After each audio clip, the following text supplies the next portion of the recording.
जमिनीत हिस्सा मागितल्याने दोन भावांचा 5 पुतण्यांनी केला प्राणघातक हल्ला, हात-पाय मोडले, तिघांचे डोके फोडले तर एका मुलाचाही हात मोडला। बीडच्या वडवणी तालुक्यातील देवडी येथील गोरख शिंदे यांनी आपल्या वृद्ध आईकडे इतर भावांप्रमाणे आपल्यालाही शेतीचा समान हिस्सा द्यावा अशी मागणी केली होती।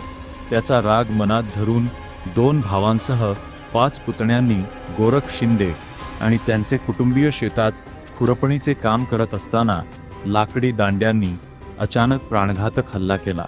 या हल्ल्यात गोरख शिंदेंसह पत्नी आणि 2 मुले गंभीररित्या जखमी झाले असून हाताला, पायाला आणि डोक्यात गंभीर इजा झाल्या आहेत। जखमीवर बीड येथील रुग्णालयात उपचार करण्यात आले असून पुढील उपचारासाठी डॉक्टरांनी लातूरला जाण्याचा सल्ला दिला आहे। मारहाण केल्याप्रकरणी नवनाथ शिंदे, आत्माराम शिंदे, उमेश शिंदे, योगेश शिंदे, निलेश शिंदे, हर्ष शिंदे आणि श्लोक शिंदे या 7 आरोपींविरुद्ध वडवणी पोलिसात गुन्हा दाखल करण्यात आला असून हत्येचा प्रयत्न केल्याचे कलम लावावे आणि कडक कारवाई करावी अशी मागणी जखमी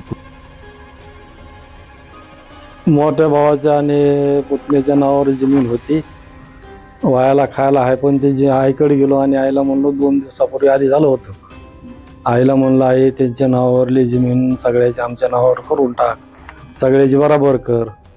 हो म्हणले आई।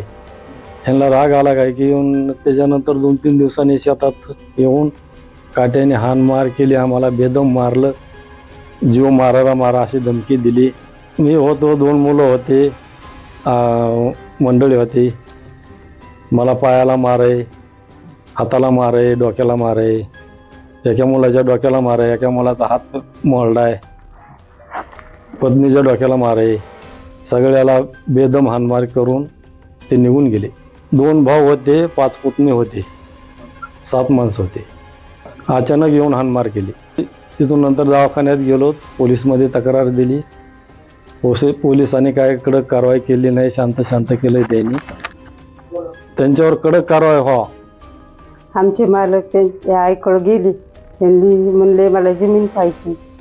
त्या भावाला राग आल्याच्या नंतर मग ते 2 दिवसाला आम्ही शेतात गेलो। शेतात गेल्यानंतर मग पुन्हा 2 दिवसांनी ते आले, आम्ही खुरपीत होतो, आले की आम्हाला असे मारीत सुटली दांडकीनी। 2 मुलाला, मला, त्यांनी मालकाला मारलं, करायचा हात मोडला, पायाला हे झालं, पायाचं ऑपरेशन झालं, दवाखान्यात उपचार केला आणि पुन्हा नंतर आम्ही पोलीस स्टेशनला कळविलं। मला न्याय मिळाला पाहिजे।